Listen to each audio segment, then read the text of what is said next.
Olá, pessoal, tudo bom? Eu sou a Ed Vanfel. Esse é o nosso caldeirão. É onde todo mundo faz perguntas sobre tudo. A gente vai colocando um monte de coisa naquela panela e vira aquele mega, hiper, ultra sopão.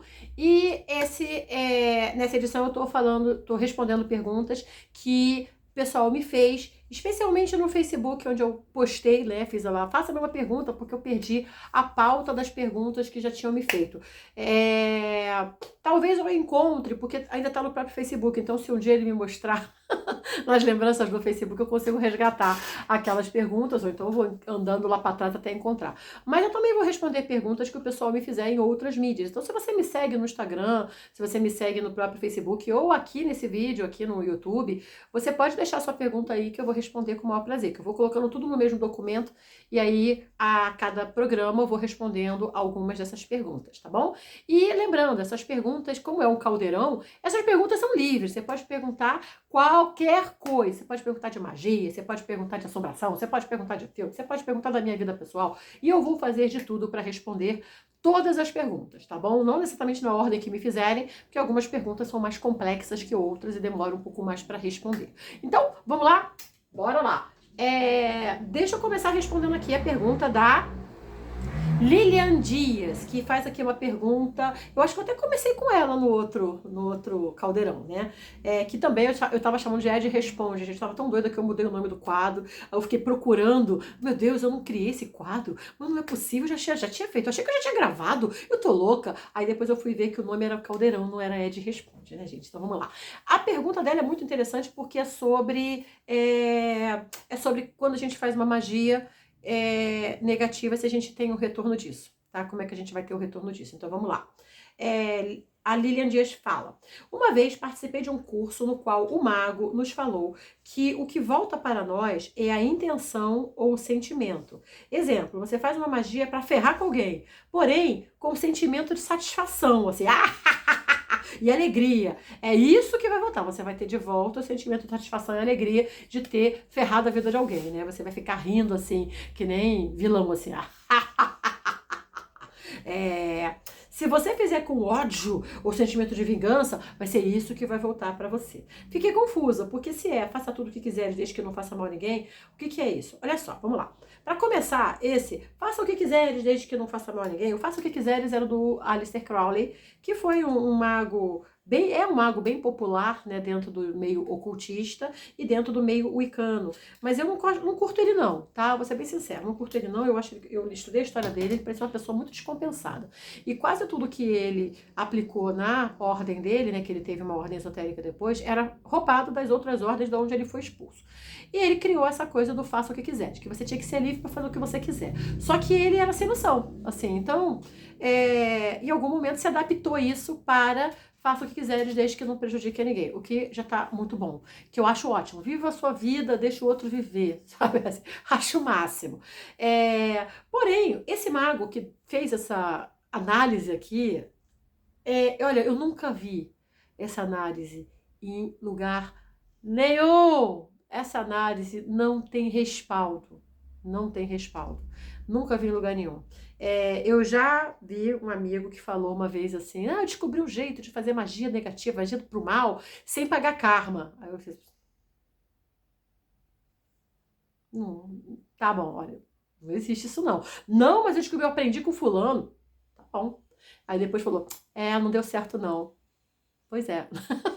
Gente, existe uma coisa chamada lei universal. São as leis, na verdade é um conjunto de leis.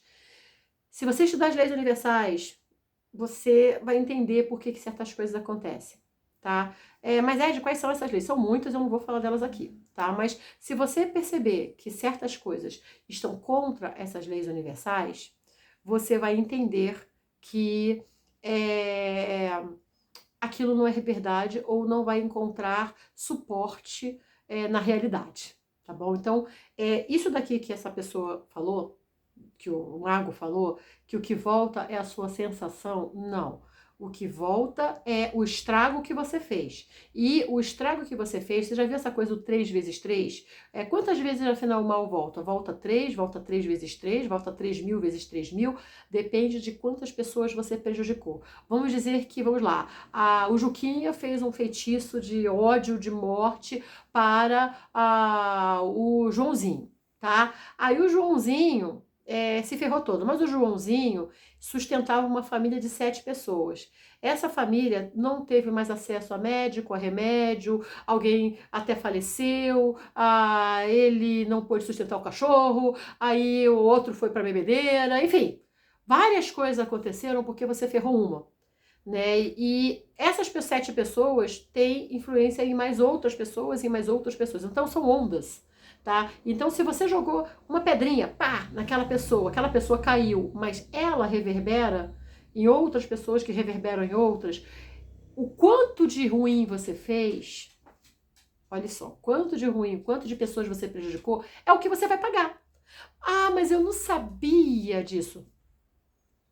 Se eu ignorar a lei da gravidade e pular do 15º andar, vai me adiantar alguma coisa chegar lá embaixo e dizer, gente, estou todo quebrado aqui, mas é que eu não sabia que tinha lei da gravidade, não, ninguém me falou, não. Gente, são leis, você não quebra essas leis. Então, é muito simples, eu costumo falar para todos os meus alunos, nunca, nunca, nunca usem magia contra uma pessoa. É melhor você ir lá jogar uma cadeira nela, é melhor você ir lá e chamar ela na conversa, é melhor vocês saírem no tapa, mas não faz uma magia, tá? Por quê? Em primeiro lugar, é covarde. A magia, você tem um conhecimento que às vezes a pessoa não tem. Mesmo que ela tenha, você está agindo pelas costas. Então, eu já acho uma atitude covarde. E segundo, seja lá o que você fizer, vai voltar contra você, tá? Então, pensa bem antes de você fazer uma magia. Especialmente no auge do ódio. Se você tá com aquele cabeça quente, assim, ai, que ódio de fulano. Aí você vai lá e faz, acende o seu caldeirão, e você consegue o que quer. E eu já vi, gente, pessoas comemorando que outras foram parar no hospital, que elas fizeram, que elas aconteceram. E ó, cara, magia negativa pega, funciona, tá? Se a pessoa não tiver com escudo muito sério, se for uma magia de morte, pega. Se ela tiver um escudo muito bom, o apartamento dela pega fogo, mas ela não morre, não. Tá bom? Entendedores entenderão.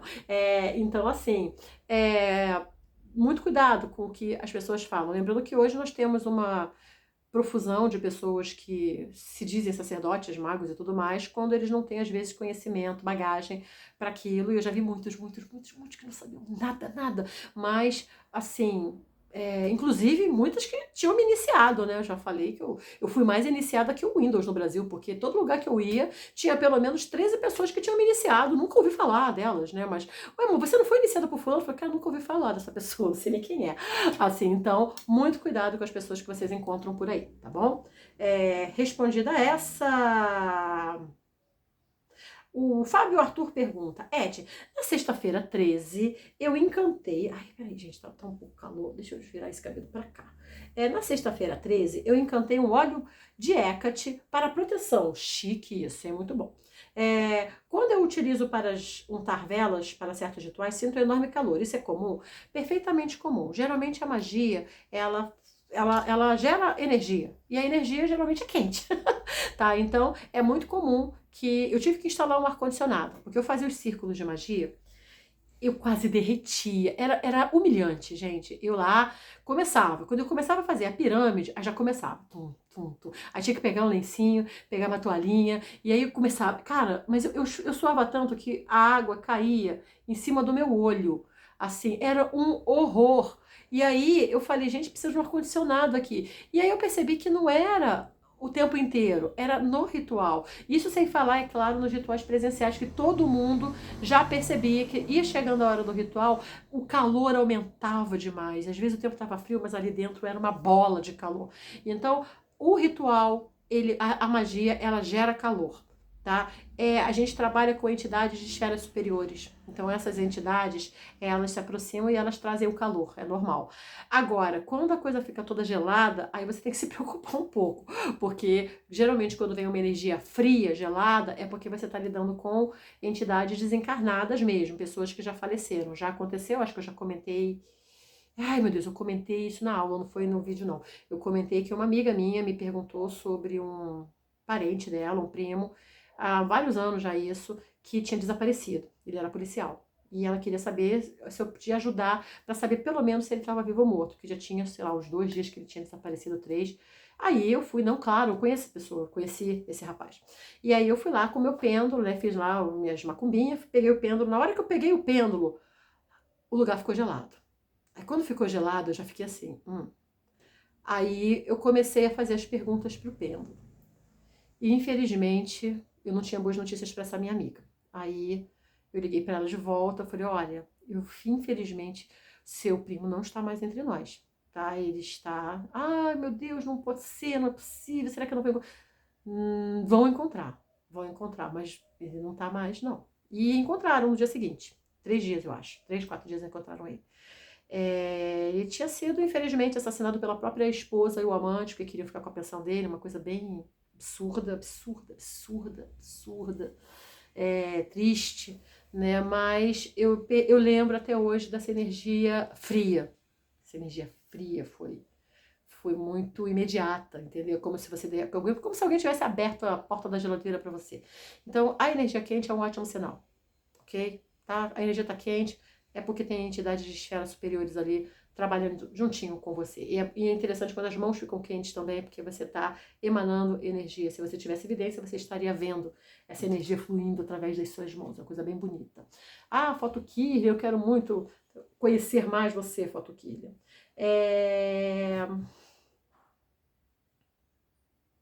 Tá, aqui eu vou só completar a pergunta, porque ele fez a mesma pergunta, tá? Recentemente encantei a varinha de proteção que você ensina no Manual da Magia Moderna, volume 1. E trabalhando nela todos os 7 dias também senti muito calor, muito mesmo. É a mesma coisa, tá bom? Instrumentos, é magia, é ritual, vai dar muito calor. Pá, pá, pá, pá, pá, pá. Pera aí um pouquinho. Peraí. Aqui, nossa, a Camila Mendes perguntou, Ed, existe alguma magia que possa ser feita para saber se a pessoa está viva ou morta? Eu acabei de falar. Eu nem tinha lido essa pergunta, gente. Pois é, eu utilizaria o pêndulo, tá? Mas você pode procurar também o tarô, né? Por um oráculo no tarô. Deixa eu só tirar aqui o... Peraí um pouquinho. Deixa eu tirar só o som. Pra ele não fazer plim, plim, plim. Que aí eu vou contar uma outra história também, que foi bem punk, que foi até um dos motivos pelo qual eu parei de ler tarô para terceiros. Eu estava em Porto Alegre, na Casa do Sol, e nessa época, quando eu não estava dando aula, eu conseguia marcar umas consultas de tarô com algumas pessoas. Era bem pouco, porque o tarô, ele me cansa muito, né, quando eu leio para outras pessoas. Então, e os próprios rituais que eu fazia presencialmente também me cansavam muito. Então eu preferia não abusar tanto, né, da minha própria energia. Mas aí aconteceu isso de ir uma moça muito bonita, né, nunca vi, não conhecia, né, e aí ela chegou muito discreta e tal, né, e eu tava, né, era um dia de sol em Porto Alegre, né, eu tava começando na Casa do Sol, então eu não conhecia muito bem, eu tava numa salinha que era separada na época, e aí eu fui lá, né, pra ler, e aí ela perguntou sobre o namorado, que era, na verdade, quase marido, né? Já tinham um filho juntos e tal. Ela perguntou sobre ele, perguntou sobre o filho, e aí, conforme ela ia perguntando sobre ele, eu comecei a ler tarô, começou a aparecer muito a carta da morte, né? E aí eu comecei a falar, não, apareceu a carta da morte, mas não se preocupe, porque às vezes a carta da morte, ela é só o fim de ciclo. Então eu sempre tento, gente, ver o lado bom de tudo e tentar não assustar ninguém. Por isso que às vezes eu até erro na previsão, porque eu tento amenizar aquilo, porque eu não quero que a pessoa se assuste, se apavore, se desespere. Então apareceu a carta da morte, que é uma carta que todo mundo se assusta, e eu falei, não, calma, fica bem, que pode ser uma mudança de fase, um fim de ciclo, pode ser que vocês terminem. E ela não falou nada, ela continuou, sei. E aí eu fui lendo, aí daqui a pouco, cara, me deu um frio. Aí começou a esfriar, mas assim, na hora que ela falou dele, começou a esfriar muito. Aí eu peguei e botei o meu casaco de couro, né? Botei meu casaco de couro por cima. E aí não sei o que, comecei a ficar com a mão gelada. Aí botei meu manto, eu botei manto de veludo, né? E aí eu comecei a ficar tão gelada ali e tentando ler, e toda hora aparecendo a carta da morte, a carta da morte, a carta da morte. Eu falei, gente, tá aparecendo muito a carta da morte. E aí eu falava, olha, pode ser que ele tem algum tipo de perigo e tal. E aí eu falei mais algumas coisas que ela perguntou, até que eu comecei a procurar ar-condicionado. Eu falei, gente, tem que desligar esse ar-condicionado que eu tô congelando aqui. E ela, assim, olhando em volta, assim, como se eu fosse uma doida, né? E eu, cadê esse ar-condicionado? Cadê? Eu comecei a procurar o ar-condicionado, que nem uma maluca. Aí eu fui lá e chamei a Fernanda. Fernanda, como é que desliga esse ar-condicionado? A Fernanda de camisetinha e sainha, assim, mó calor em Porto Alegre, eu toda encasacada, tremendo. Aí ela assim, não tem ar-condicionado. Eu fiquei parada assim, não tem, não. Aí eu voltei, aí, mais pro fim da leitura, aí ela falou, não, sabe o que que é? Eu só queria saber se você era boa mesmo. Essa morte que tá saindo é morte real, porque ele morreu semana passada. Numa confusão que teve no estádio, teve tiroteio e ele morreu. Aí eu fiquei assim, parada olhando pra ela, porque era óbvio que ele estava presente. Mas ela não me falou. Se ela tivesse me falado, a gente já tinha tomado providências, né, de tentar se comunicar melhor com ele, né. E aí eu respondi as outras perguntas dela e tal. Ele se comunicou pelo tarô, deu os recados dele para ela, e depois que ela terminou, ela foi embora. Eu fui arrebentada para a casa da Carol, né. Eu fui encostada assim dentro do táxi. Gente, eu me sentia tão mal, tão cansada, tão exausta, que eu não conseguia nem falar. E aí, quando eu subi, eu tive que ficar sentada ainda em algum lugar para ter coragem de conseguir tomar um banho. E ali eu falei, eu não leio mais tarô para ninguém, tá? Porque é muita energia, e aquilo foi uma experiência para mim muito ruim. Não foi traumática, não, foi só ruim. Não foi uma experiência boa, não, foi ruim. Então eu decidi que eu não ia mais ler para ninguém, não. Aí eu parei. Então, assim, o oráculo é o meio de você, de repente, trabalhar, perguntar sobre o que aconteceu com qualquer pessoa. Porque tem gente que pode não estar nessa dimensão, mas não necessariamente está morta. Ela realmente pode estar em outra dimensão. Isso acontece, tá, gente? Nós temos várias dimensões e algumas pessoas somem. Falaremos sobre isso um dia. Ok, então deixa eu pegar aqui.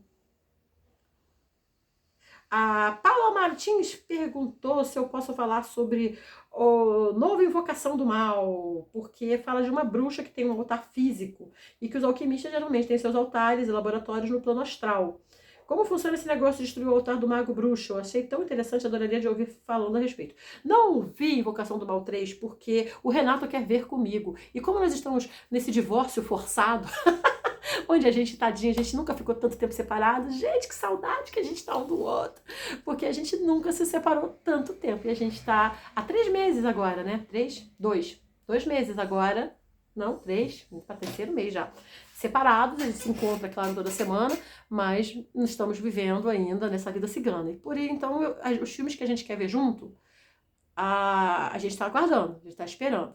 Tá, então, por enquanto, o Invocação do Mal vai aguardar. Mas assim que eu ver, claro que eu vou fazer uma resenha e vou falar a parte mística dele, tá bom?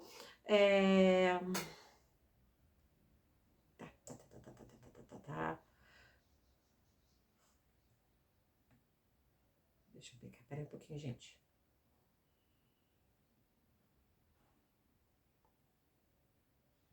Bom, deixa eu ver como tá o tempo. Olha só, nosso tempo já estourou. Eu vou fazer só mais uma pergunta, vou ler mais uma pergunta, que é uma rapidinha, que é assim, do Evel Cícero Gardim Freire, não sei se é Gardim ou Gardão, pergunta assim, uma característica ou curiosidade sua que poucos esperam. Eu quase fui freira. Eu ia ser uma freira muito louca, né, gente? Ia ser uma freira muito doida.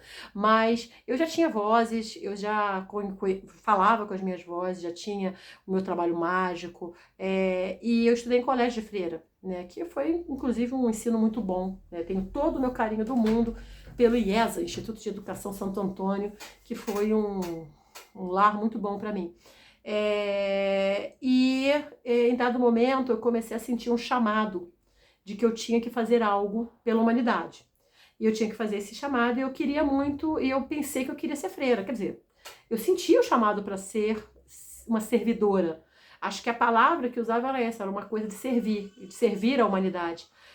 Só que eu não queria. Eu comecei a falar para minha mãe, papai, eu quero ir. Aí minha mãe falou, você vai ter que cortar o cabelo, você vai ter que morar lá. Aí eu comecei a ficar assim, ó. Não quero morar lá, eu não quero cortar meu cabelo. E vai ter que ser assim, vai ter que ser assado. Aí começaram a falar um lado ruim de lá. Eu fiquei assim, eu não sei se eu quero não. E aí eu me senti muito culpada, porque afinal eu estava dizendo não para um chamado. E aí, numa missa, numa capela, que eu gostava muito de ir na capela do IESA, uma entidade se manifestou para mim e falou que existem várias formas de servir. O que eles queriam dizer é que eu fosse uma servidora, mas não necessariamente ali, mas que havia várias maneiras de servir a humanidade. Aí eu fiquei feliz e aí eu não precisei ser freira.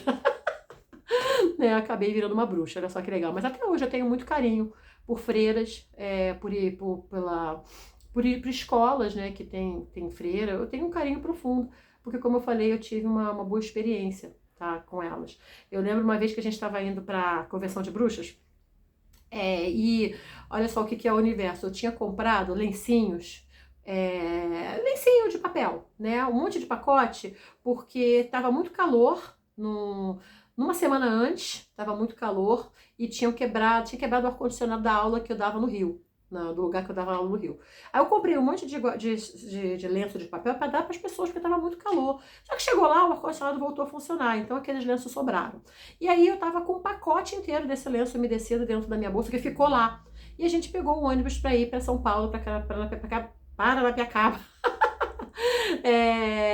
E tinha um monte de gente que nessa época eu combinava com a galera do Rio que ia, e a gente ia junto, ia no mesmo ônibus. Então tinha um monte de gente, eu que umas 10, 12, 15 pessoas, só metade do ônibus era nosso, né? E lá na frente tinha uma freirinha, uma senhorinha, né? Uma senhora de freira, assim, e tal. E aí teve uma hora, eu tava sentada, ela tava um pouco mais pra frente, eu tava do outro lado com o Renato, um pouquinho mais pra trás. E na hora que a gente desceu, né, pra parada, quando eu subi, ela tinha ido comer um iogurte. Ela conseguiu, não sei como ela conseguiu aquilo. O iogurte parece que explodiu nela. Assim, ela tava toda lambuzada de iogurte, tava no sapato, tava no vestido, no hábito dela, tava nela, tava no. Ai, eu falei, aí, e ela ficou assim, perdida, ela não sabia o que fazer, porque até se ela se movesse, ela conseguia se sujar mais. E aí eu falei, não, calma, espera um pouquinho. Aí eu peguei rapidinho do lado da minha bolsa. Peguei Aí todo mundo já estava no ônibus, o pessoal já estava terminando de subir, né? Só tá faltando o motorista. Aí eu peguei um monte daquele. Eu acabei com aquele pacote, pra você ter uma ideia como tinha iogurte. Eu peguei um pacote grosso de lenço e eu fui limpando e fui tirando ela toda até o pezinho dela. Ela fiquei lá de joelho, ela ficou lá em pezinha lá, quietinha. Eu falei, não, não se move, porque senão vai sujar tudo, né? Aí eu fui e tal. Aí o Renato ficou narrando assim: vão tirar foto disso e vão dizer, viu? A Edivan Feuer estava a serviço da Igreja Católica o tempo todo. Eu sempre soube. Porque é o tipo de acusação que eu já recebi, que eu era, na verdade, uma infiltrada da igreja para converter pagãos à Igreja Católica. Que eu era uma freira disfarçada. Gente do céu, as pessoas falam cada coisa, né? E aí eu consegui lá ajudar a freirinha. Ela ficou tão agradecida, tão. E ela falou, muito obrigada. Qual a sua religião? Aí eu fiquei assim, eu sou ecumênica. Qualquer coisa, porque eu não gosto de chocar as pessoas dizendo, eu sou uma bruxa, sabe? Porque eu acho que isso é muito ostentação também, né? É muito ego você dizer, eu sou uma bruxa. Não, eu não quero que ninguém se sinta pior na minha presença, ou depois de ter encontrado comigo, do que antes de me encontrar. Então ela estava tão feliz, satisfeita, porque eu consegui deixar ela nova de novo, com aquele monte de papel, que eu não ia falar isso, né? Então, ela passou o tempo inteiro agradecendo. Quando descemos em São Paulo, ela foi agradecer de novo. E de novo ela foi perguntar pro meu pessoal lá assim, mas qual a religião dela? Ela é da igreja? Ela é de alguma igreja? E aí falaram assim também, não, ela é ecumênica mesmo. Então foi só uma historinha que eu lembrei aqui para contar para vocês. Espero compartilhar mais algumas histórias futuramente, tá bom? Então é isso, nosso caldeirão fica por aqui. Espero que você tenha gostado, tá? E a gente se encontra no próximo vídeo, ou quem sabe no plano astral, no plano virtual ou no próximo ritual. Um beijo! Tchau!